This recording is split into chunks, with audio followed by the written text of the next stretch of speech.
College News 13.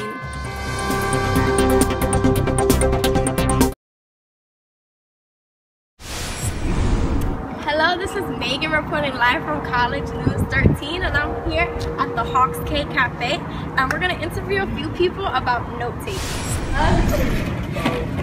Hey, Patrick! What's up? What are you doing? Nothing. Okay, so how's class going? It's going good. It's going good. Yeah? Yeah. Do you know any good lecture notes taking I could, learn from you? It's kind of like all based on this class the size of the class. It's a bigger class. It's going to be harder to be able to concentrate on taking notes. Characteristics of good notes include good notes that are organized, good notes separating the main points from details, good lecture notes that include examples, good notes that allow for self-testing, good notes stand the test of time, and good notes that use abbreviations. These are great characteristics of note-taking that will definitely help you. It'd be easier if you sit in the front, things like that. Okay. Because Doug's just having some trouble in his lecture class, so maybe you could give him some advice? It's all based on the professor, if he's boring, has monotone, you want to try and get a professor that's, exciting. The time of the day, whatever day you best learn at. Are you a morning person or an evening person? Doug, wake up! Doug, come on! What?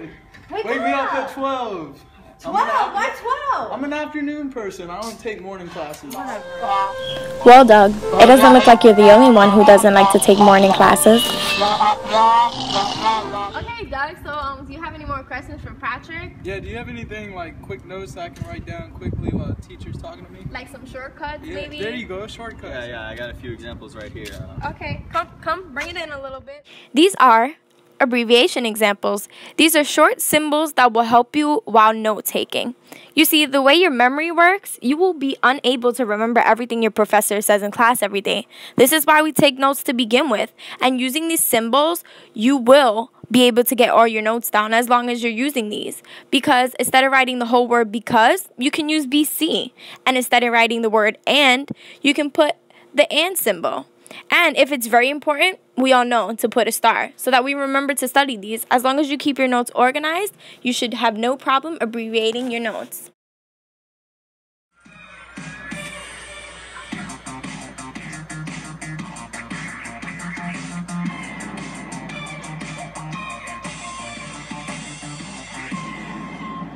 Don't drink Coke before class because it could impede your note-taking skills, but that doesn't stop me because everything is merry when you're drinking cherry.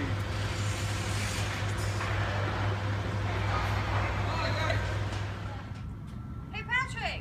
How you doing, my friend? What's up? Doing good? Yeah. So you're doing about staying active during note-taking? No, not really. No? Alright, so pretty much you gotta do a number list.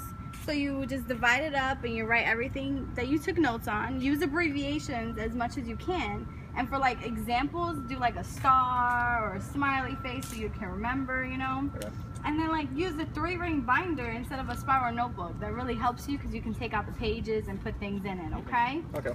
And just bullet point thing. That's the easiest thing to do. Just do a little dot and just keep on going.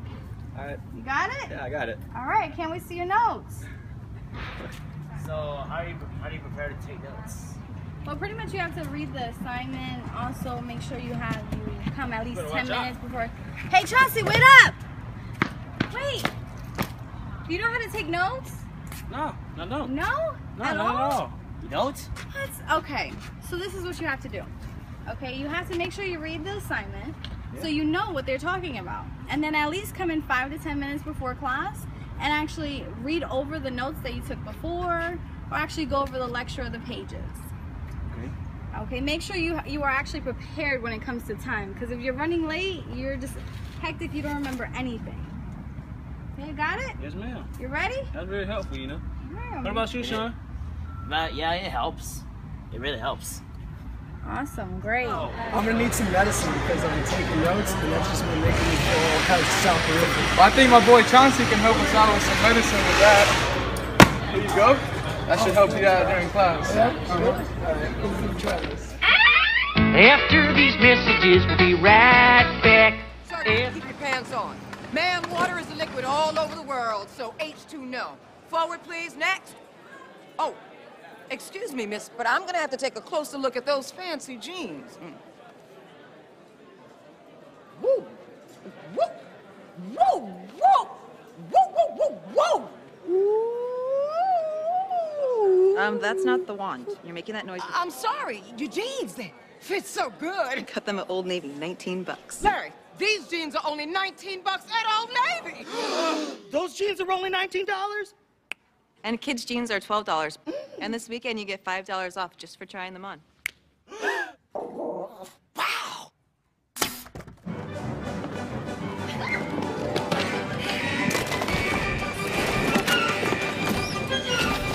Connie, wait!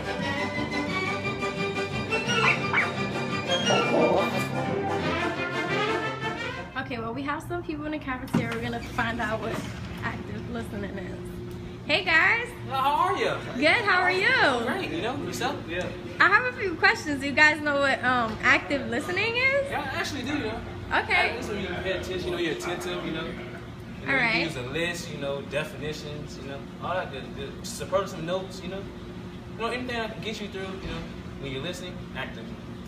Okay. What about you? You know anything about active listening? You don't know anything?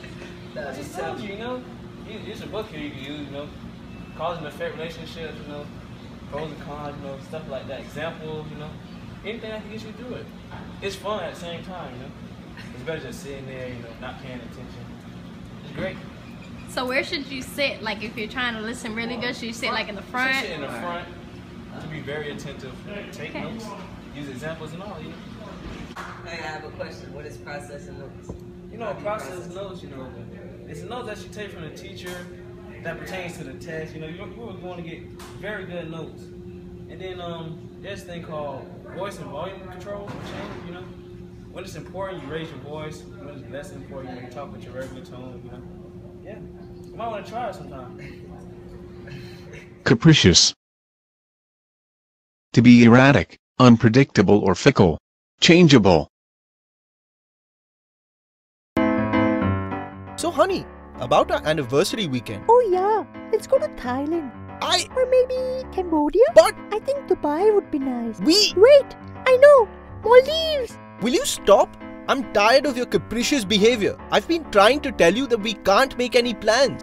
It's soccer World Cup finals that weekend. You guys come with me. I'm gonna go talk to Chauncey and Patrick about the 4 methods of noting. What's up? What are you guys up to? Nothing. I'm bummed. How was that science test that you took the other day? It was horrible. Really? I was fucking up. Oh man. Yeah, I got a test coming up. Do you think you can give us some tips, like, you know, how we better ourselves? Well, you know, I always do pass my test with 100, so I mean, maybe I can help you guys out. Some stuff you can do before preparing for an exam is like reading over your notes. Sometimes if you read them out loud to yourself, you know, while you're taking your test, you know, you can just imagine it in your head and just, you know the answer. Sometimes I use flashcards. Oh. Okay, so there's this method, right? It's called the Cornell notes. I learned it in Mr. Ma's class, in my college success class, so I'm going to show you guys. Here's a closer look at the Cornell method. On one side are the questions, and on the other side are your actual notes. This can actually help you retain the information into your memory so that you can remember it. Also, going over your notes can help you with clarification about whatever topic you're learning about. We'll be right back after these messages.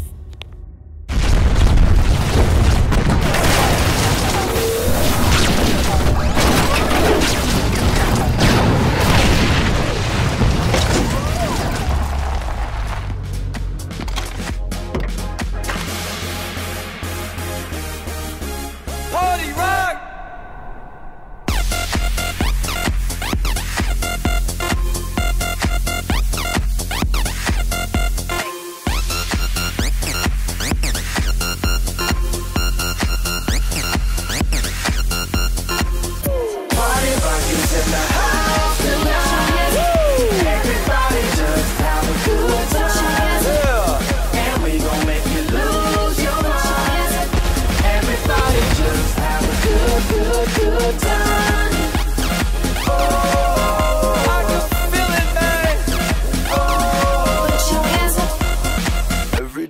shuffling. It's called parallel notes.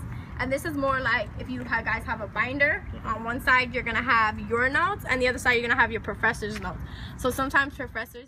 This is an example of parallel notes. Usually when a professor is using technology, he posts his notes on the web, uses a PowerPoint or presentations.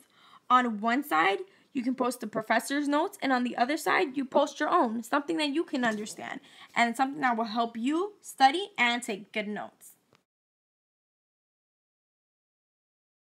Okay, so this is third method for note taking. It's called discussion column. So I'll show you guys it. It's called the hot dog fold.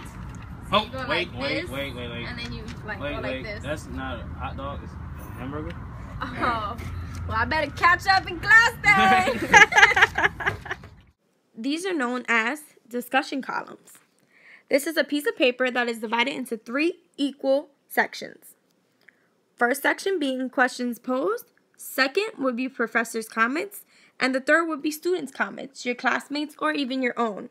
This will help you when you're studying because you can evaluate your own classmates' comments and decide which are worth studying and which can be ignored. Okay, so do you guys know about the T method? Yeah, I do. Yeah? No, I really don't. No? I'm just joking. It's not just a T. You don't just write it like that, alright, Chauncey? Okay. So I'm going to show you guys kind of what the T method is. So how I usually organize my notes when I'm doing it, I'm going to write. First, you're going to start off by drawing a T at the bottom of the page. On the left side, you're going to summarize the key points of the lecture. And on the right side, you're going to create questions that will help you for test preparation. And on the top is where all your notes are going to belong. This is just the notes that were summarized in class, anything the teacher might have told you, or anything you found important. This is definitely a great way to organize your notes and help you with test preparation. Well, Sean, do you know any myths of note taking? Yeah. Some are, if you can't keep up with their professors, record their lectures. Does that always work for people though? No. Sometimes they don't. Okay. Any other myths? Yeah. One of them is copying a classmate's notes, and it's preferable to struggle with note taking yourself. So pretty much like we should take them ourselves instead of copying. Yeah. Okay. Anything else? Yep. And yes, there is. It's possible to take notes in class that involves discussion. Okay. Can you elaborate a little bit more about that? Well, it goes like this. They sometimes fail to write down, but they still learn something though. Okay. Chauncey, you have any myths of note taking? Like, what works best for you when you note take? I like to take my own notes. I can make my own abbreviations. Okay. I can't copy a classmate. I don't know what they write. All right. Well, thank you guys. You guys have a great day. You too. Yeah, you too. There are many note-taking myths that some of us are familiar with, but not necessarily are true. Myth number 1, if you can't keep up with the professor, tape record the lectures. That really can't help you because you're not actually physically looking at the information and you might need to look back on something. Myth 2, copying a classmate's notes is preferable to struggling with note-taking yourself. You're definitely going to struggle because these aren't your own notes, and if they're not your notes, how can you be able to understand it when taking your test? Myth 3, it's impossible to take notes in class that involves discussion. Well, when you're discussing in class, you're not really getting a lot of notes taken down because you're mainly talking. So that's not really necessarily true. If my professor provides notes on the web or hands them out in class, I don't have to take notes. That's myth 4. It's always good to take notes even if a professor gives handouts. There's always room to write down extra notes because when you're studying, anything can help.